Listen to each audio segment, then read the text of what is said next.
Etapa 3 da jornada com o livro do céu. Em nome do Pai que me criou, do Filho que me resgatou e do Espírito Santo que me santificou.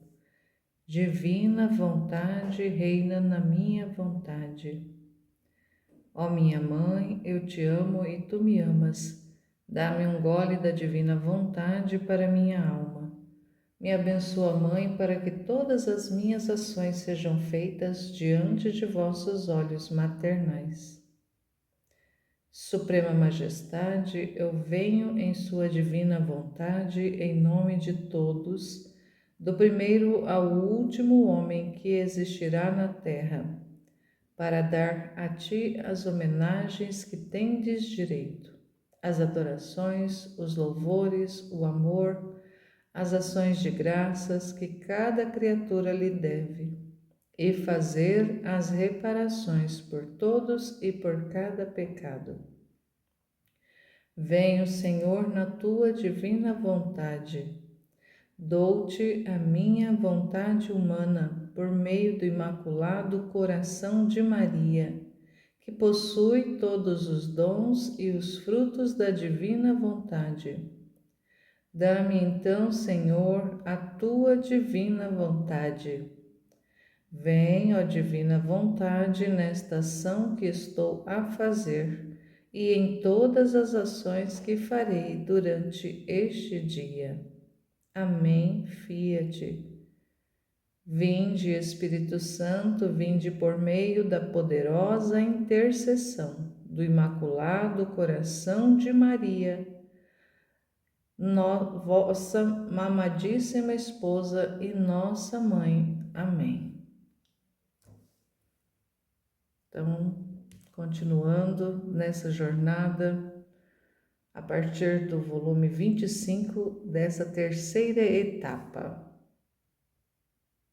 Que a graça de Deus possa ser comigo, com cada um de nós, durante o percurso desses escritos, que Ele ilumine a minha mente, o meu coração, a minha voz, para que eu possa comunicar tão somente aquilo que Ele quer falar, que o Verbo possa se expressar através da minha pessoa, da minha vida, e que a divina vontade tome posse, tome o controle e o reinado da minha vida, para ser para Ele. Volume 25, capítulo 8, 14 de novembro de 1928. Assim como a criatura possui a unidade humana, quem vive no querer divino possui a unidade divina. Quem faz a divina vontade se torna mãe. Sinto-me toda abandonada no santo querer divino e, apesar das privações de Jesus, minha pobre mente é levada por uma força irresistível a seguir seus atos. Creio que seja a mesma divina vontade que tendo subjugado a minha, faz seu curso chamando a todos seus atos, como se em ato os estivesse fazendo.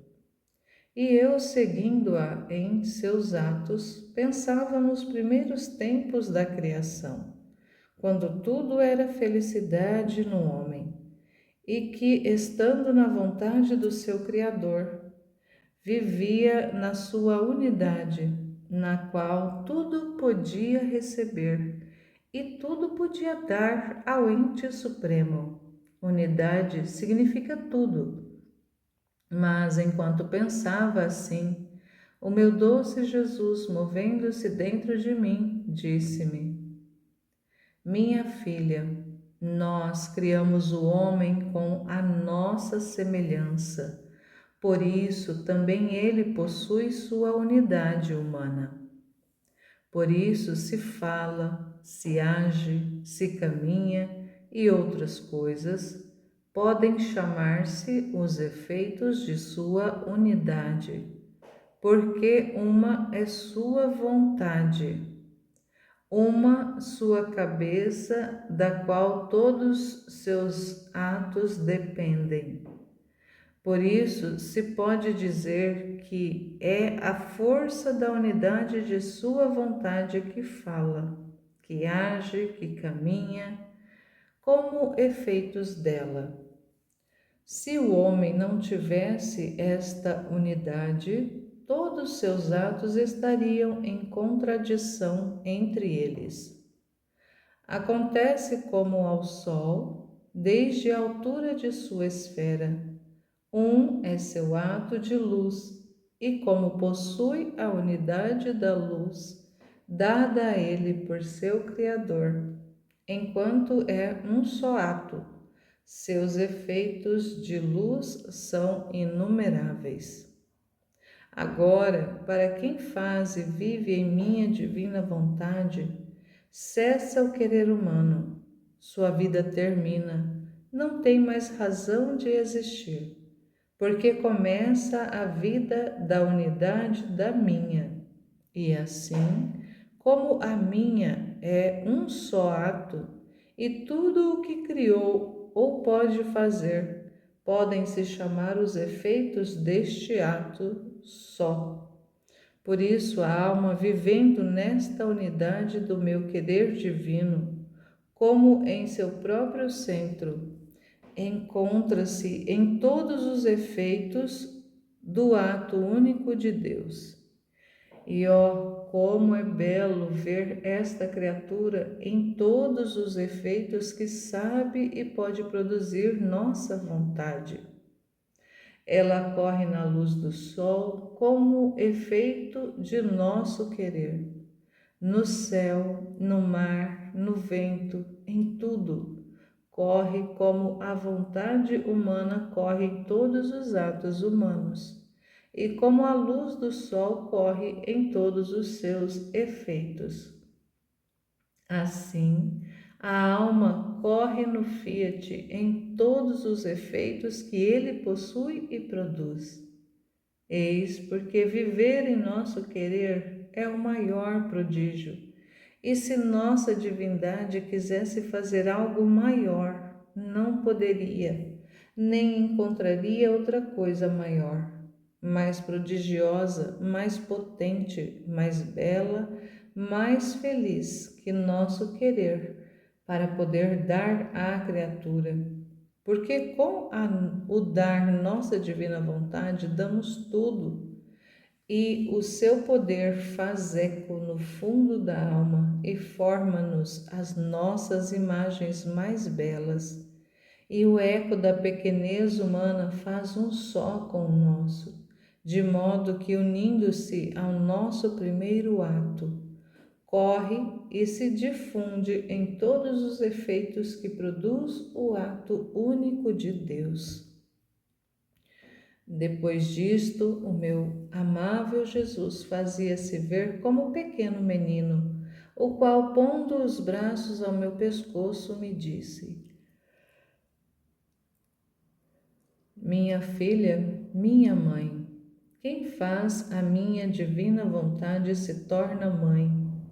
Meu Fiat divino a embeleza, a transforma e a torna fecunda, de tal modo de dar-lhe todas as qualidades para ser verdadeira mãe. E eu me vou formando esta mãe com os reflexos do sol do querer divino, e me glorio e tomo tanto gosto em chamá-la mamãe minha, minha mãe. E não só escolho por minha mãe, senão que chamo a tantos outros pequeninos e lhes dou a minha mãe por mãe deles. E enquanto dizia isto, fazia-me ver em torno de mim tantos meninos e meninas. E o menino Jesus dizia-lhes: Esta é minha mãe e a nossa. Aqueles pequenos faziam festa e se estreitavam todos a meu redor, junto com Jesus. E Jesus continuou: Estes pequenos que você vê não são outra coisa que o primeiro grupo de filhos do meu querer divino.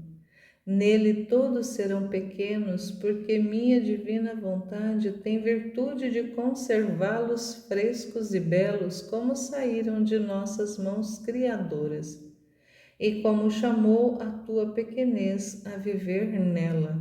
É justo que, como primeira, seja a pequena mamãe dos pequenos meninos.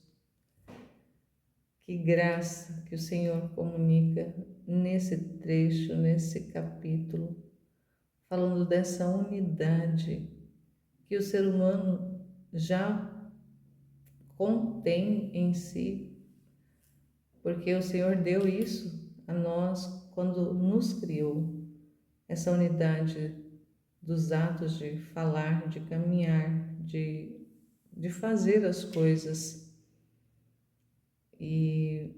Mas como que isso é apenas uma figuração do que é essa unidade no querer divino, que Ele mesmo comunica à alma que vive na divina vontade. Então todo o poder do divino querer, Ele comunica à alma que vive na divina vontade.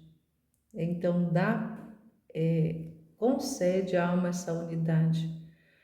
Porque se pensarmos que o Senhor na divina vontade vem morar, vem habitar, vem ser, vem existir dentro da alma, vem reinar dentro da alma, ele vem com todos os seus atributos, vem com todo o seu poder e comunica essa unidade desse poder dele para a alma. E ele vai falando aqui, dando essa comparação que ele faz com o Sol, que é a unidade, que é um globo, mas que comunica tanta luz. Que são esses efeitos? E é maravilhoso pensar que Deus quer que isso seja real na nossa vida, que essa unidade que Ele comunica seja real, porque Ele assim fazendo e nós permitindo, nós nos dispondo, estamos deixando esse acesso livre para que Ele faça, realize, renove em nós a imagem, restitua essa imagem dele, restitui essa semelhança dele em nós, assim como era no começo, quando ele fez o homem. O homem tinha essa unidade humana, mas como o homem vivia submetido à vontade de Deus, ele vivia na vontade de Deus, era a vontade de Deus que assumia a vida do homem, que reinava sobre a vida do homem. Ele comunicava essa unidade para o homem, Adão, e assim ele podia viver e podia ser essa imagem de Deus, essa semelhança, ter a semelhança de Deus, ser como Deus. Então, imaginar que um filho da divina vontade é como Deus, porque é filho de Deus, por graça, sim, claro, a gente sabe que somente Jesus é o Filho de Deus por natureza, mas ele comunica aos filhos da divina vontade, aos seus filhos, essa mesma condição de ser filhos de Deus por graça, e comunica essa unidade, comunica essa semelhança, comunica essa imagem de Deus para essas almas. E interessante que ele fala na segunda parte de que a alma que vive na divina vontade é como mãe de Deus. E aí, lendo, a gente relembra daquela passagem do Evangelho onde Jesus está ensinando e Maria e alguns parentes chegam para conversar com ele e mandam avisar, porque existem muitas pessoas, não dá para entrar no local, e eles falam para Jesus: tua mãe e teus irmãos estão aí e querem falar contigo. E ele olha para aqueles que está ensinando e responde: quem faz a minha vontade, este é minha mãe e meus irmãos. Então, já no Evangelho, que todos nós temos acesso já, desde que a Igreja ensina, desde que os escritos bíblicos vêm sendo transmitidos, nós já sabemos dessa passagem, nós já sabemos dessa informação que Jesus transmite no Evangelho, que aquele que faz a vontade de Deus, que aquele que faz a vontade do Pai, este é mãe e este é irmão de Jesus. E aqui ele vem repetindo essa informação. Ali ele falando com a Luísa, que a Luísa tem essa visão de Jesus quando criança, Jesus menino, e ali ele fala que é a alma que vive na divina vontade, a alma que tem o divino querer como vida. Esta alma é como mãe de Jesus, como uma mãe de Jesus. E ao mostrar outros pequeninos, também ali é como ela representando a Luísa ali, ela é a primeira criatura humana nascida no pecado que recebe essa graça. Ela recebeu o divino Fiat para que pudesse ser ali, foi depositado nela para ser comunicado a todas as demais almas, e que as primeiras almas que estariam conhecendo, estariam acessando esse dom que está disponível, que ficou disponível a partir dela, da Luísa, também seriam esses filhos dela, mas também como outras mamães. É mistério. Se a gente tentar compreender, se a gente tentar trazer isso para o nosso racional, vai ficar incompreensível, porque as realidades espirituais, elas só podem ser compreendidas no âmbito espiritual. Claro que Jesus, ele, ao comunicar essas informações para Luísa e ela transcrever, ela escrever isso, busca fazer de uma forma que nós possamos compreender, visualizar, vislumbrar. E ele faz comparações, ele traz exemplos, faz analogias para facilitar a comunicação, para facilitar o entendimento. Mas é à medida da nossa disposição, da nosso desejo de conhecer, é que ele vai abrindo essas informações para a nossa inteligência, vai nos fazendo compreender aquilo que ele está comunicando, aquilo que ele está dizendo. Mas isso se dá na maior parte lá dentro da nossa alma, dentro da inteligência da nossa alma. E muitas vezes as coisas que ele vai comunicando vai ficando compreendidas, mas porém faltam palavras para expressar aquilo que ele está revelando, aquilo que ele está comunicando, aquilo que ele está dizendo. E assim não é diferente nesse capítulo. É importante nós fixarmos a informação, crermos naquilo que ele fala, mas meditarmos a respeito. E essa meditação ela se dá dentro da nossa alma, é um ruminar a informação, ficar conversando. Nós temos falado bastante no grupo de estudo essa realidade da conversa com Jesus, conversar com Jesus. Porque é isso, esse relacionamento de conversar com Ele, de perguntar para Ele, de esclarecer com Ele essas informações que muitas vezes elas vêm de forma incompreensível para a nossa mente, para o nosso racional, para a realidade mesmo nossa aqui de vida, para o concreto da nossa vida. Mas ter esse relacionamento com o Senhor faz com que Ele vá esclarecendo, faz com que Ele vá ensinando, faz com que Ele vá destrinchando as revelações, faz com que Ele vá esmiuçando e abrindo os véus e comunicando aquilo que realmente Ele quer falar e que Ele quer que nós saibamos. Sabendo que essa vida que uma vez que a nossa alma entrega, uma vez que nós entregamos a nossa vontade e é a vontade de Deus que passa a reinar na nossa vida, então as comunicações também se tornam compreensíveis, porque já não é mais a nossa natureza falha, a nossa natureza limitada que está tendo o contato com a verdade. É a nossa alma fundida com o querer de Deus. É o querer de Deus imperando, reinando. Então ele comunica aquilo que ele é para a nossa alma.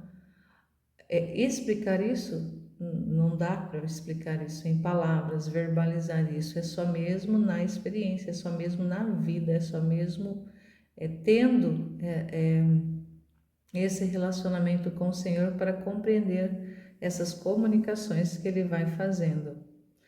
Em alguns trechos, em alguns capítulos, é bem claro as colocações, as falas, as revelações que Ele vai fazendo. São bem simples, porém em outros já são mais elevadas, são informações mais altas, sobretudo nos volumes mais a partir do 25 em diante, tem muitas revelações muito mais altas. Então, essa compreensão ela vai se dando à medida da disposição, à medida da entrega, à medida da conformação da nossa alma com a vontade do Senhor.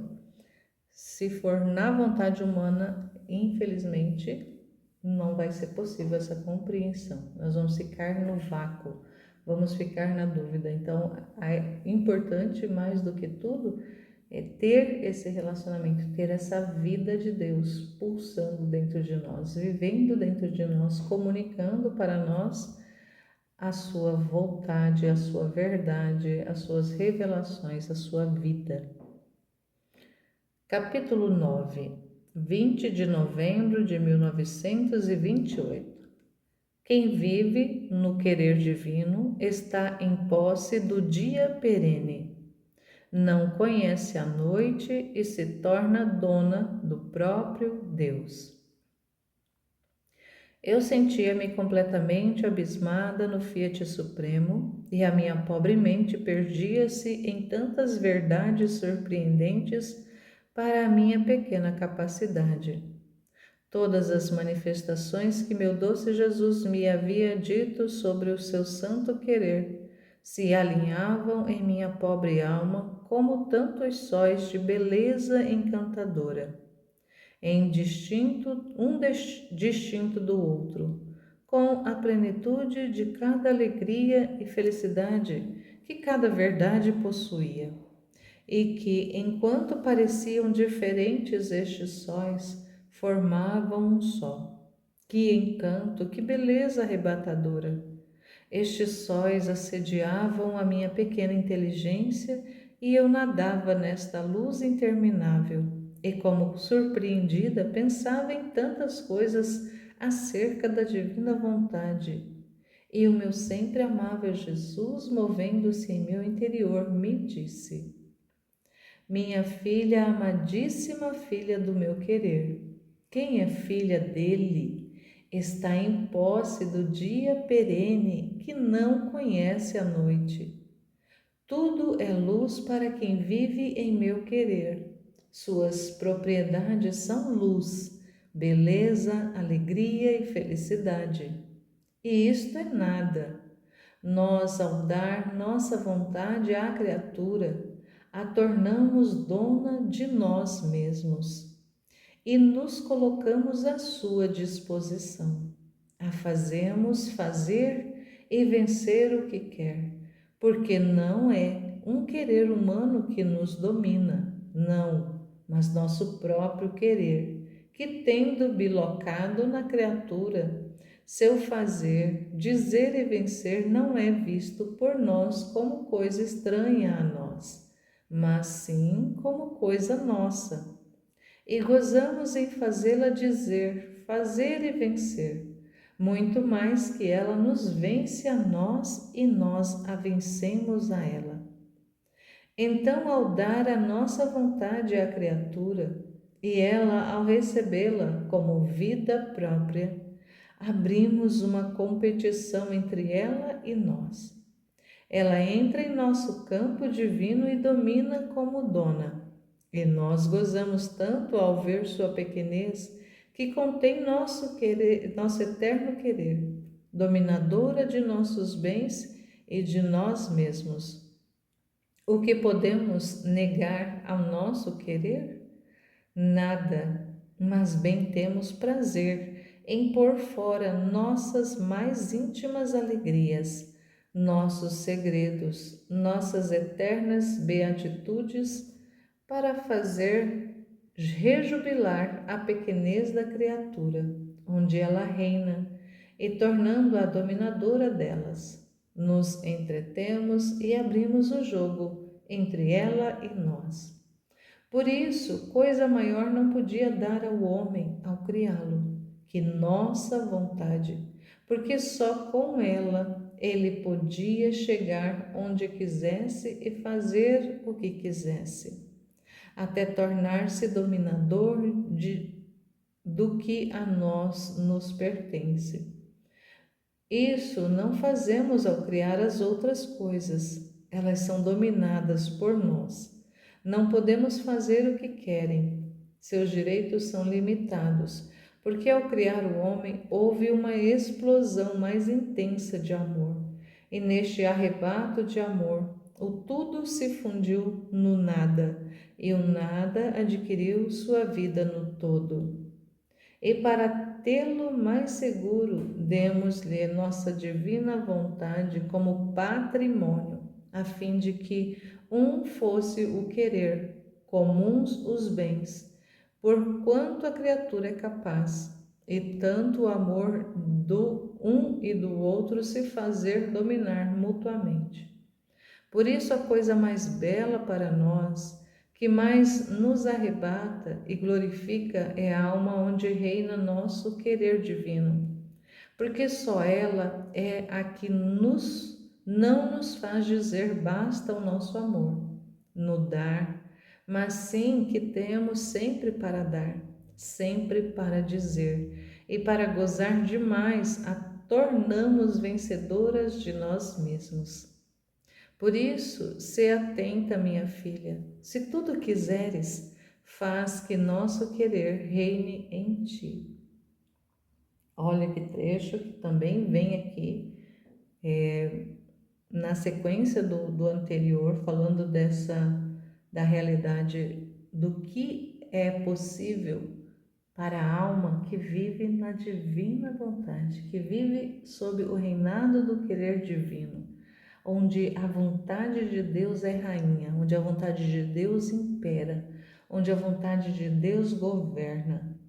Nessa alma, onde Deus é Deus e criatura é criatura, onde criatura cede o espaço para Deus ser, Deus existir, entrega a sua vontade para a vontade de Deus assumir o posto de governo, essa alma chega a possuir Deus, a ter controle sobre Deus.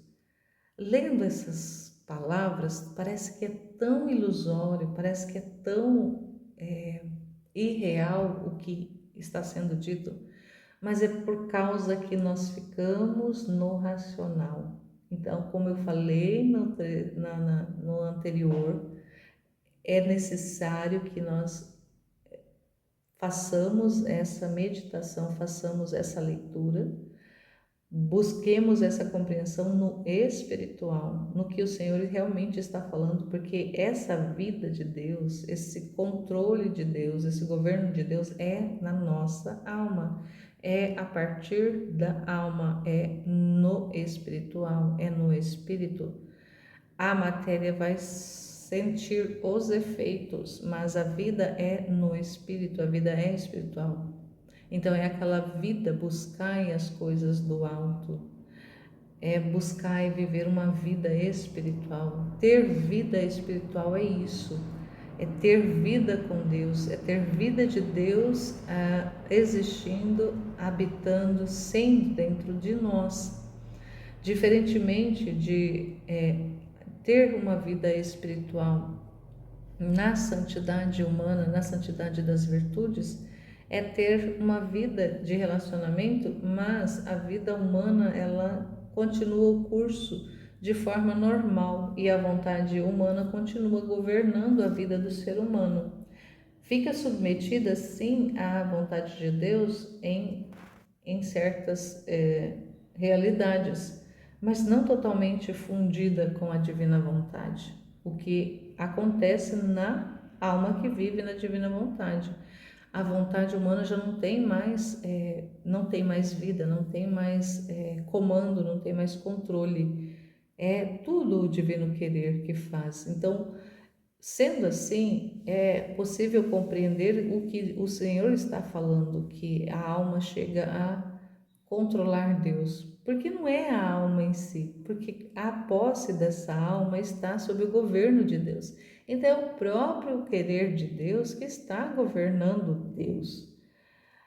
E ele fala aqui que não há nada maior que Deus pudesse dar à criatura. Não há nada mais belo, mais glorioso do que dar à criatura o próprio querer dele, a própria vontade de Deus. Então, nós podemos imaginar que Deus dá para nós, coloca à nossa disposição o tudo. O tudo é a vontade dele, o tudo é o querer dele, o tudo é a vontade divina, o tudo é o querer divino. E ele quer comunicar esse tudo para o nosso nada.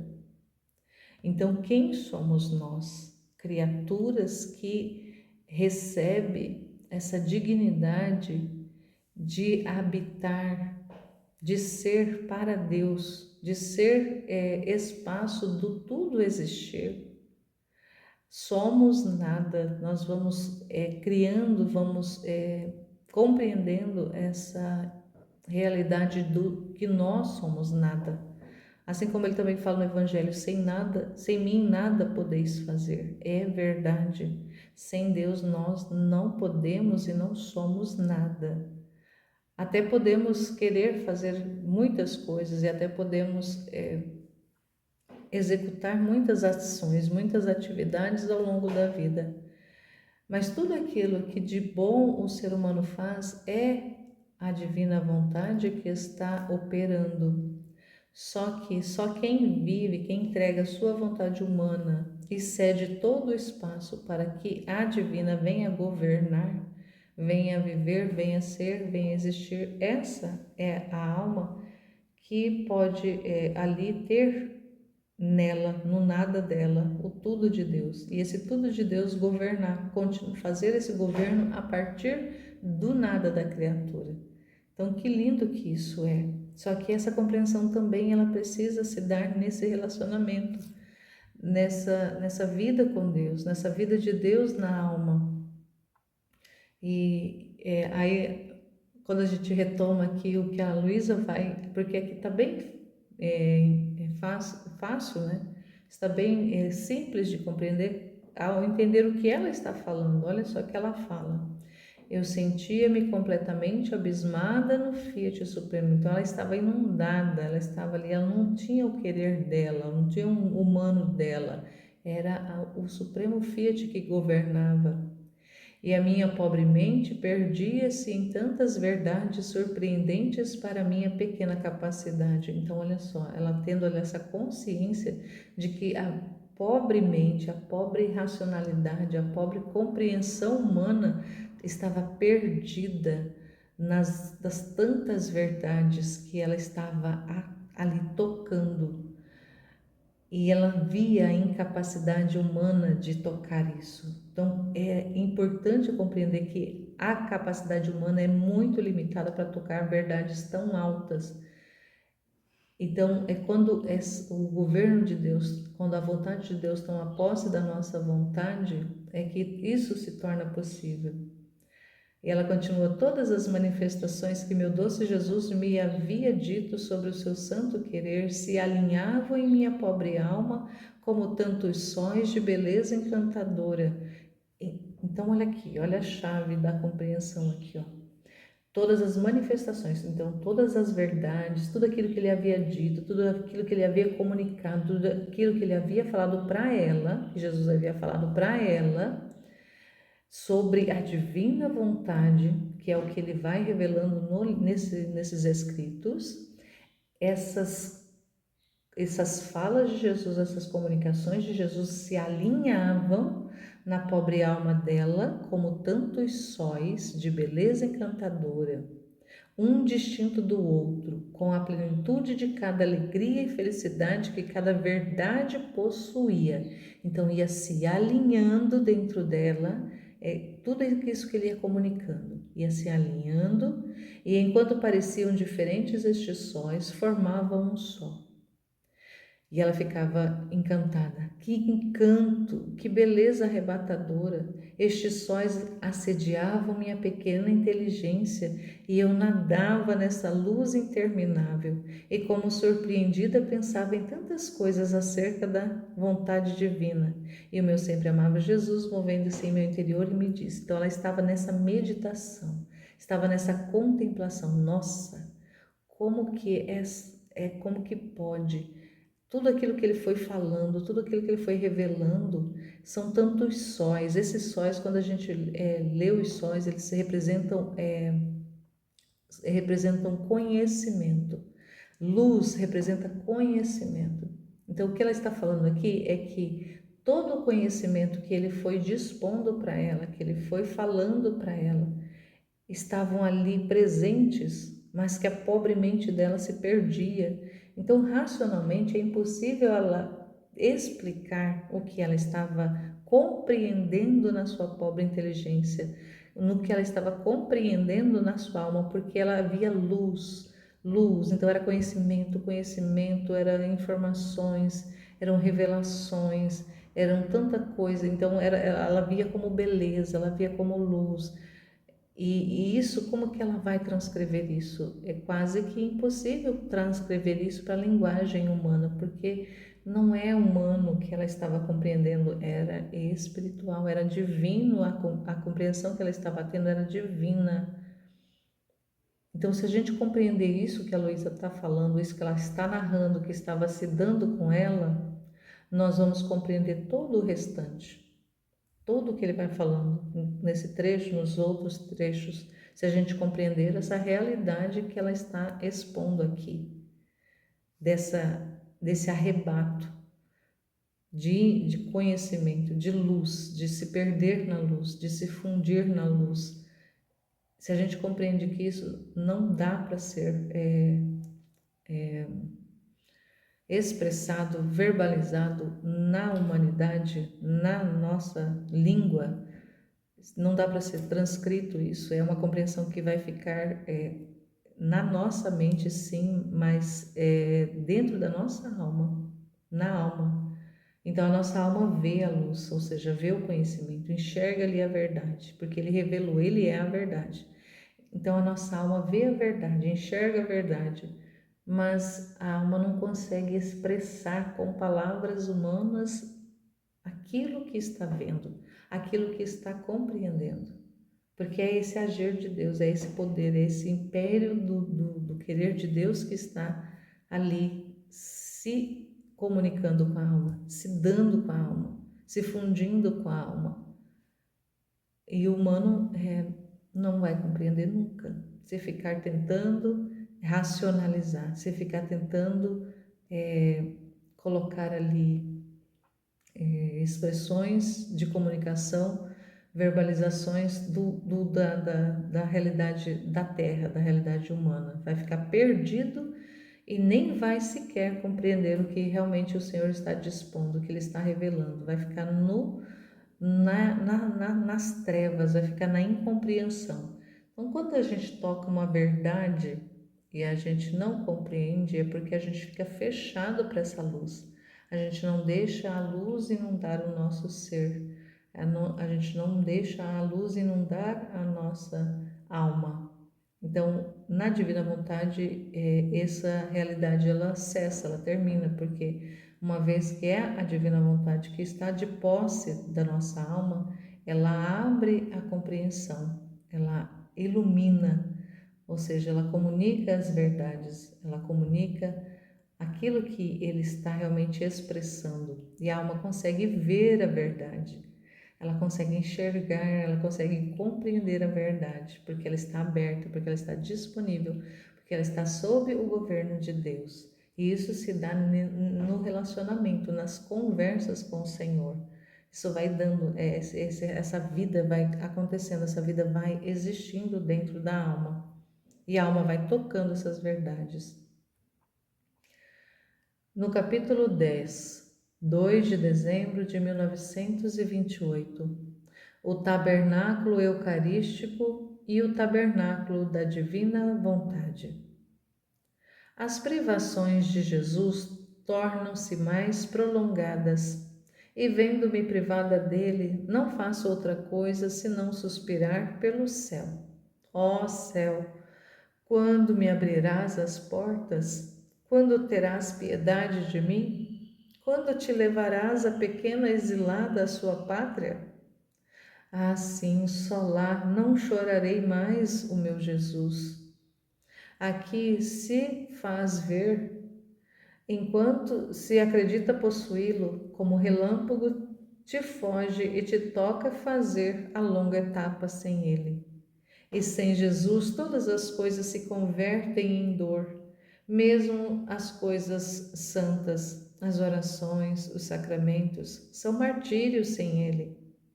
Depois pensava em mim, em que aproveita Jesus ter me permitido aproximar-me do seu tabernáculo de amor para ficarmos em silêncio? Mas bem me parece mais que se escondeu demais, que não mais me dá suas lições sobre o fiat divino. Me parecia que tinha sua cátedra no fundo do meu interior e tinha sempre que dizer. Agora não escuto outra coisa que um profundo silêncio, só que sinto em mim o murmúrio contínuo do mar de luz do eterno querer que sempre me murmura amor, adoração, glória e abrace tudo e todos. Enquanto pensava assim, o meu doce Jesus mal se fez ver dentro de mim e disse-me: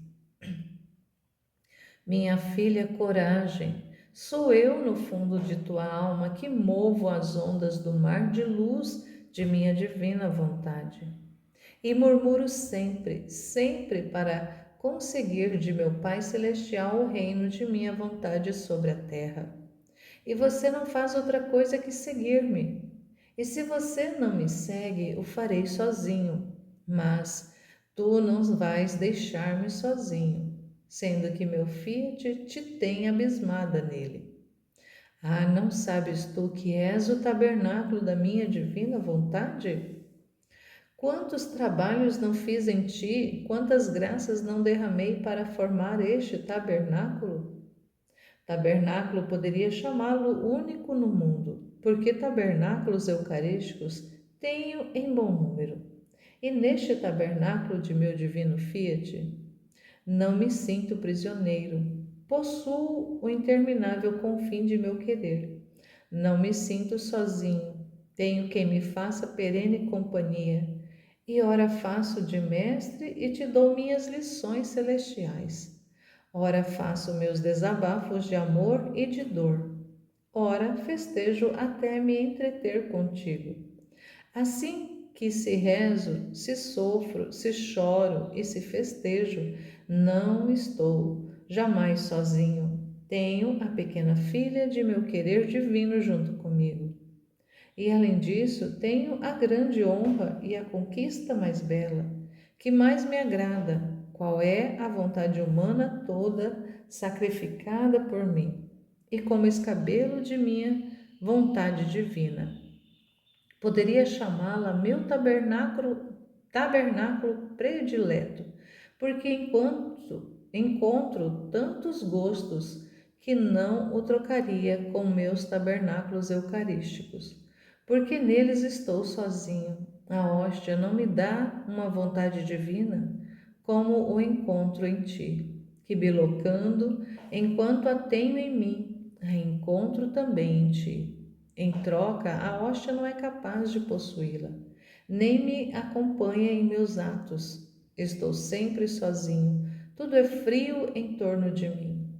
O tabernáculo, o vaso sagrado, a hóstia são sem vida, portanto não me dão companhia. Por isso senti tanto prazer em ter perto do meu tabernáculo eucarístico o da minha divina vontade formada em ti. Porque só de olhar para ti sinto que se rompe a solidão e sinto as puras alegrias que pode dar-me a criatura que faz reinar nela a minha divina vontade. Eis por que razão todas as minhas visões, as minhas aflições e os meus interesses são para fazer conhecer a minha divina vontade e para a fazer reinar no meio das criaturas, porque então cada criatura será um tabernáculo vivo, não mudo, mas falante, e não estarei mais sozinho, mas terei minha perene companhia, e como minha divina vontade bilocada nelas, terei minha companhia divina na criatura. Então terei meu céu em cada uma delas, porque o tabernáculo da minha vontade divina possui o meu céu na terra. E veja que maravilha que o Senhor também vem falando aqui, que a alma que vive na divina vontade é esse tabernáculo vivo onde ele pode se comunicar, onde ele pode respirar, onde ele pode existir, onde ele pode ter ali, não estar mais sozinho, onde ele pode ter companhia, diferente dos tabernáculos que a gente conhece, dispostos nas igrejas. Lá é um espaço frio, a hóstia é um material sem vida, a vida que está após a consagração e onde acontece o milagre da transubstancial, existe ali. A vida de Jesus, ele está por inteiro naquelas partículas. Existe tanto Jesus por quantas partículas consagradas existam, mas ele lá está mudo, lá ele está imóvel, lá ele está sozinho. E se a gente compreende isso que ele está falando, Jesus está na terra, na Eucaristia. Jesus permaneceu entre nós na Eucaristia. Mas a Eucaristia é muda. A Eucaristia é uma matéria sem vida. As almas são criaturas vivas, são criaturas falantes, são criaturas operantes. E Ele quer o espaço nosso, o espaço da nossa vida, o espaço da nossa vontade para viver, para se comunicar, para ter companhia, para ter onde operar, para ter a partir de onde ser, para ter a partir de onde existir, para ter a partir de onde fazer, realizar, reinar, governar, se comunicar, não estar mais sozinho. Nós precisamos meditar muito numa verdade que o Senhor revela. Essa verdade está disposta nas Escrituras, está disposta no nosso catecismo, mas muitas vezes não é compreendida. Não é como se está lá, está escrito, mas não é aberto a essa compreensão. As pessoas não compreendem que Deus fez todas as coisas, fez toda a criação. E depois de fazer tudo, Ele fez o homem e entregou todas essas coisas criadas para o homem. Então, se Deus tivesse feito primeiro o homem para depois fazer as coisas, ele, como é que o homem, onde que o homem estaria? Então, primeiro ele fez tudo, criou tudo, dispôs tudo, terra, céu, mar, astros, plantas, animais, etc, etc, etc. Criou tudo.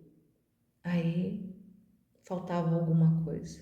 Faltava alguém para dar aquilo tudo, embora tudo tivesse sido feito por ele, para ele, porque foi tudo feito por ele e para ele. Nós sabemos disso, está no Evangelho, está já está, essa informação já existe para nós. Foi feito, a palavra fez tudo, a palavra criou tudo para ele. E sem, porque tudo foi feito para o Senhor, tudo foi feito para Deus. É Ele que criou, Ele criou para Ele. Mas na criação,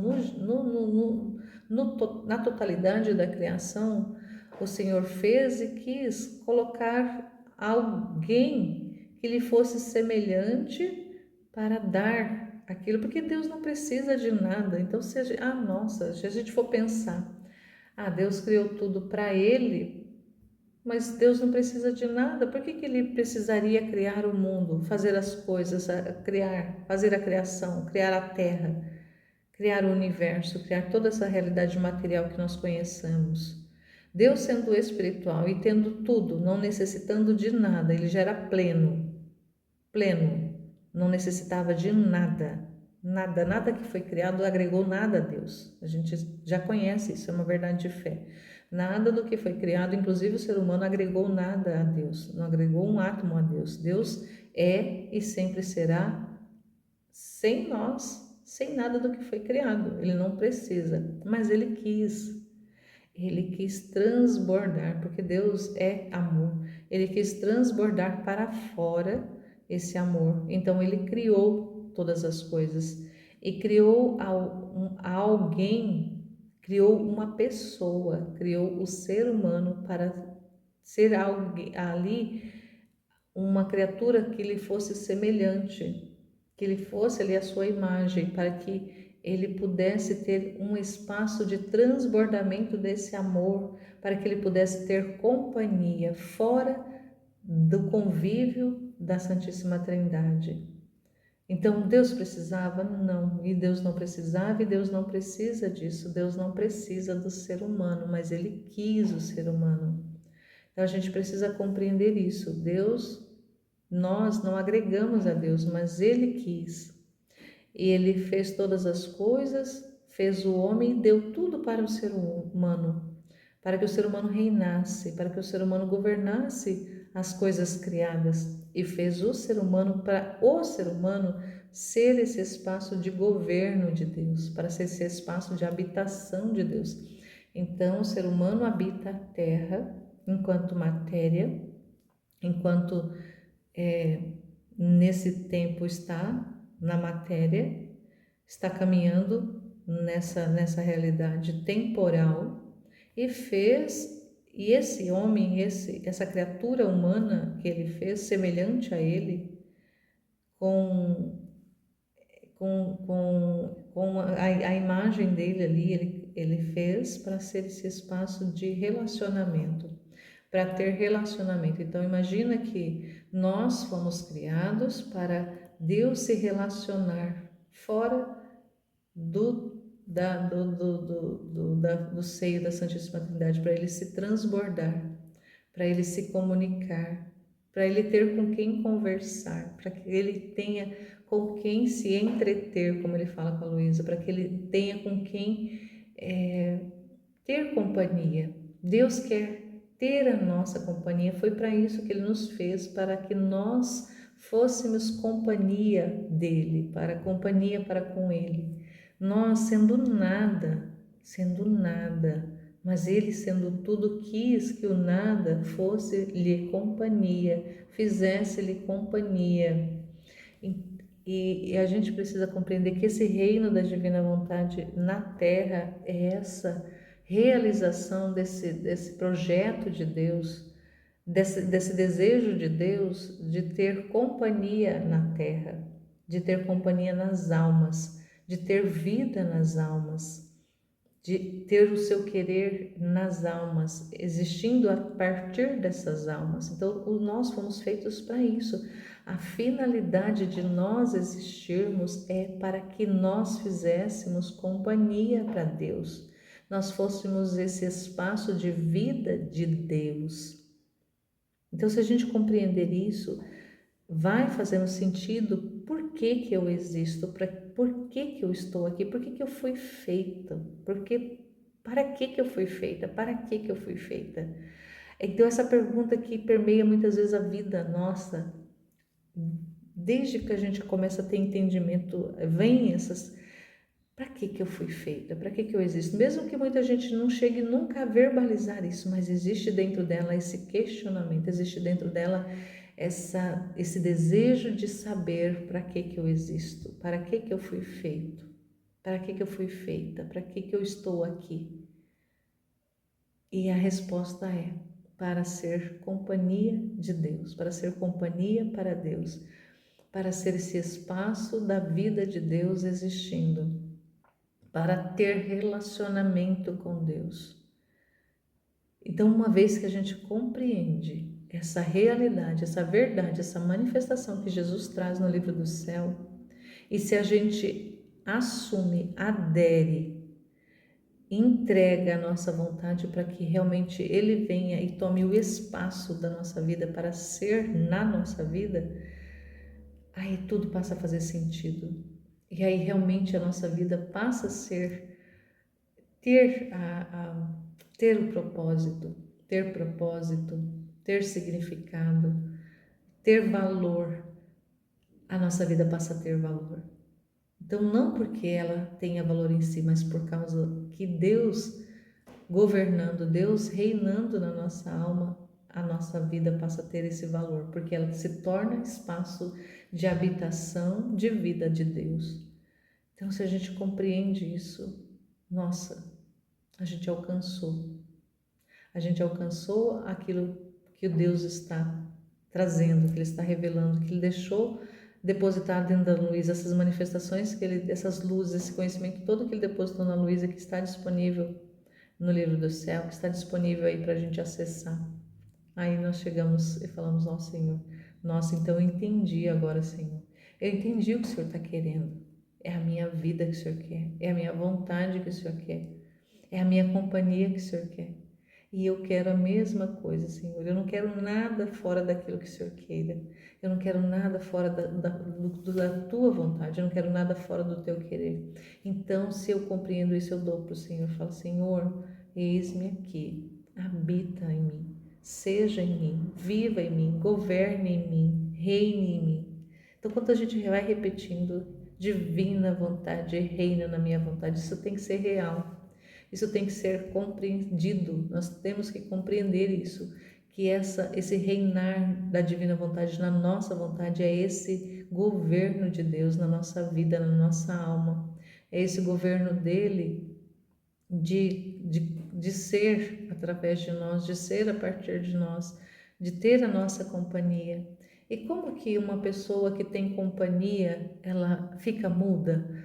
A pessoa que tem companhia, ela tem comunicação.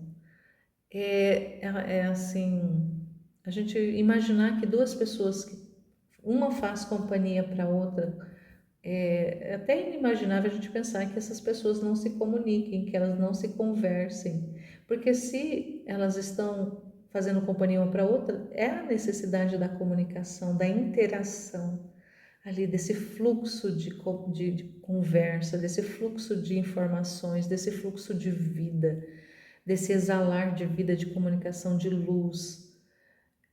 Precisa existir, porque senão não é companhia, senão é como alguém um peso morto. Então nós não podemos ser um peso morto para Deus, nós precisamos ser esse espaço onde Ele realmente tenha a oportunidade de se expressar, de comunicar. Então Deus imagina que Deus quer se expressar, Deus quer se comunicar, Deus quer falar. Deus é o verbo, Jesus é o verbo, Jesus é a palavra está muda, na maioria das pessoas. A palavra está, assim como ele fala nesse trecho, que na Eucaristia ele está mudo, porque a Eucaristia não fala. Então, na maioria das almas, se nós pensarmos hoje, não vamos pensar no passado e no futuro, vamos pensar hoje, nesse tempo nosso, na nossa geração, no nosso tempo, agora, nesse dia de hoje, em quantas almas o Senhor tem a oportunidade de ser?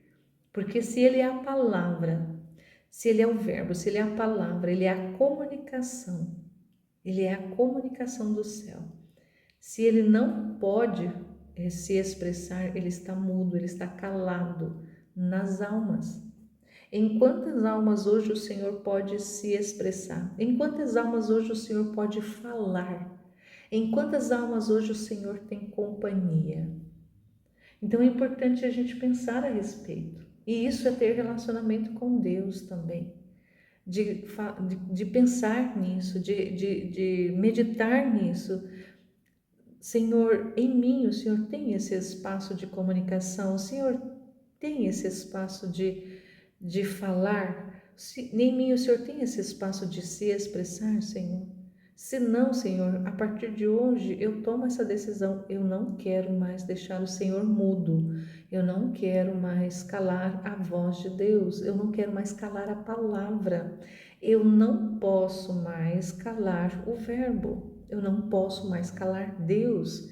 Deus quer falar, Deus quer ser, Deus quer existir, e isso é dentro de mim.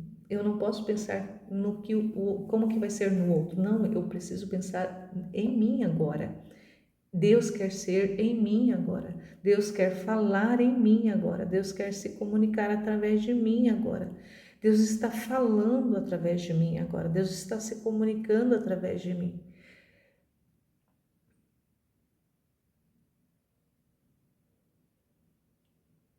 Deus tem a minha boca agora. E eu tenho essa consciência de que esse relacionamento Ele quer ter comigo, mas quer ter com todos nós. Ele quer ter o espaço da nossa vida para se expressar, para fazer, para governar, para falar, para chegar às outras almas. Quando ele fala muito no livro do céu que ele quer tornar a divina vontade conhecida, é real. Mas para tornar a vontade divina conhecida é preciso que se fale da vontade divina. Assim como na escritura, não me lembro a passagem que fala como que vão conhecer se não tem quem fala. Assim também é com o livro do céu, assim também é com a divina vontade. Como que vai ser conhecida se não há quem fala da divina vontade? Que não há quem deixe o espaço da sua vida para Deus ser, que não encontre espaço dele poder se expressar, dele poder se comunicar. Então, na Luísa, ele encontrou esse espaço. Foi um longo trabalho que ele precisou fazer, mas ele encontrou o espaço de depositar essas manifestações, essas verdades, essas comunicações nela e deixar disponível hoje para nós acessarmos e para nós também compreendermos que é comigo, que é conosco, que é com cada um de nós que Ele quer ter essa vida, que Ele quer continuar Ele quer repetir a sua vida, Ele quer ser, Ele quer ter a nossa companhia. Deus quer a minha companhia, mas não é uma companhia muda, não é uma companhia, é uma companhia viva, é uma companhia que se expressa, é uma companhia que se comunica, uma companhia de vida, é uma companhia viva, é uma companhia viva, é o que o Senhor quer. E se eu entendo isso, eu estou encontrando sentido, significado, propósito da minha vida. Eu encontro o propósito para o qual eu fui feita, como o livro do céu diz, o chamado às criaturas, à ordem, ao posto e à finalidade para a qual foi criada por Deus. Então eu encontro a finalidade para a qual eu fui feita. Então isso é muito grande. Isso é maravilhoso, isso é extraordinário, isso é espiritual. Isso é uma vida de Deus, né? É Deus tendo espaço de existir em mim. em nós, em cada um de nós, e é isso que Ele quer. Muito obrigada, Senhor. Louvado, bendito, glorificado seja por este amor, por esta graça, por esta comunicação, por ser tão grandioso, por ser Deus e querer usar do nada da criatura para existir, por se propor a ser numa criatura pequena, numa pequena criatura, o tudo se fazer no nada e fazer do nada o tudo. Então é muita coisa, é maravilhoso. Louvado seja, bendito seja, glorificado seja o Senhor. Em nome do Pai, do Filho e do Espírito Santo. Amém.